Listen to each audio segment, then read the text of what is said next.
Lady, ఈమె పేరు ఇమ్రానా జబీన్, ఈమె మిస్ అయింది. 29th November మనకి పిటిషన్ వచ్చింది, హ్యూమన్ మిస్సింగ్ పిటిషన్ వచ్చింది. వీళ్ళ సిస్టర్ ఒక పిటిషన్ ఇవ్వడం జరిగింది. మనం అప్పుడు ఎఫర్ట్స్ పెట్టాము, అన్ని టెక్నికల్ ఎవిడెన్స్ CCTV అన్ని వెరిఫై చేశాము. దానిలో ఈమెకి ఇద్దరితో కొంచెం ఎక్కువ పరిచయాలు ఉన్న వల్ల మనం ఇద్దరికి పికప్ చేసి ఇద్దరితో అడగడం జరిగింది. కొంచెం దానిలో వీళ్ళకి మోటివ్ ఏంటి అంటే, చంపిన అతని పేరు ఫారూక్, A1, ఇతని పేరు ఫారూక్, అండ్ A2 ఇతనికి హెల్ప్ చేసిన పర్సన్ రమేష్. వీళ్ళు ఇద్దరు వెళ్ళి చేరిన, అండ్ వీళ్ళకి అంటే స్కూల్ నుంచి వీళ్ళు నాలంద కాలేజ్లో కలిపి చదివారు.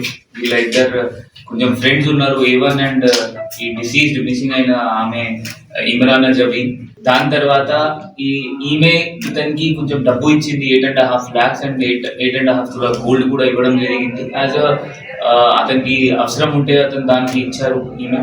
ఇప్పుడు ఈమె మళ్ళీ ఇతనికి అడుగుతున్నారు, అతను అదే బాధలో మళ్ళీ నాకు అడుగుతున్నారు, ఫోన్ చేస్తున్నారు. ఆ కోపంలో ప్లాన్ చేసి ఈమె ఇంటికి పోయి ఈవినింగ్ తర్వాత నైట్ మళ్ళీ ఆ ఫ్రెండ్ రమేష్ తీసుకొని ఈమె ఇంటికి పోయి వీళ్ళ ఇద్దరు ఆ స్మాదరింగ్ చేసి ఈమెకి చంపారు.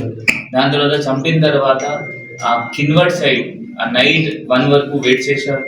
ఆ బాడీలో అడ్డిగా వెహికల్లో బండిలో బాడీ పెట్టి మళ్ళీ ఈ చోడా బజార్ అత్తనూరు కిన్వర్డ్, దాని తర్వాత కిన్వర్డ్ తర్వాత కూడా 10 kilometers తర్వాత ఫారెస్ట్ స్టార్ట్ అవుతుంది. ఆ వెరీ సెక్లూడెడ్ ఏరియా, అక్కడ వీళ్ళు కొంచెం కెనాల్ లాగా ఏరియా ఉంటుంది, అక్కడ దుబ్బేశారు. పైన నుంచి మిట్టి ఏమైనా ఉంటే మిట్టి పెట్టారు.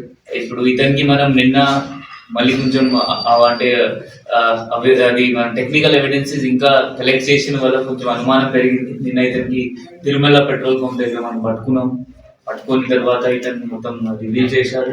రివీల్ చేసిన తర్వాత మనం ఇప్పుడు డెడ్ బాడీకి ఇతను తీసుకొని పోయి మొత్తం టెక్నికల్ గా ఏమేమి ఎవిడెన్స్ వాల్యూ ప్రకారం ఎగ్జిబిషన్ MRO ఎగ్జిబిషన్ అయింది. దాని తర్వాత DNA కలెక్ట్ చేయడం జరిగింది అండ్ బాడీ వీళ్ళకి హ్యాండ్ ఓవర్ చేయడం జరిగింది. ఈ కేసులో మనం రికవరీలో ఒక బైక్, వీళ్ళ వాడుకొని బైక్ మరియు సెల్ ఫోన్స్ మరియు అర్టిగా వెహికల్, రెంట్ లో తీసుకున్న అర్టిగా వెహికల్ మనం సీజ్ చేస్తున్నాము. జనాలతో అదే మనకి దట్ ఏమైనా మీకు హరాస్మెంట్ ఉంటే లేకపోతే మీకు ఇబ్బంది పెట్టుకున్నారు ఎవరైనా, దయచేసి 100 డయల్ చేయండి, లోకల్ పోలీస్కి ఇన్ఫార్మ్ చేయండి. స్టార్టింగ్ నుంచి ఇప్పుడు ఈమెకి కూడా వీళ్ళు ఇంతకు ముందు కూడా 2-3 సార్లు ఇట్లా వీళ్ళ మధ్యలో గలాట అయింది. అప్పుడు వాళ్ళ డైరెక్ట్లీ పోలీస్ స్టేషన్ ఆమె వచ్చి ఉంటే మేబీ ఇక్కడ వరకు ఇది పోకూడదు, మేబీ ఇక్కడ వరకు పోదు. దయచేసి ఏమైనా ఇష్యూస్ ఉంటే మీరు త్వరగా 100 డయల్ లేకపోతే లోకల్ పోలీస్కి కాంటాక్ట్ చేయాలి, సో దట్ ఈ పరిస్థితి ఇక్కడ మర్డర్ వరకు పోదు. ఇప్పుడు మనం 100% ఇది చూస్తాము దట్ ఈ కేసు కన్విక్షన్కి పోతుంది, అట్లా మనం ఎవిడెన్స్ ప్రిజర్వ్ చేస్తున్నాం.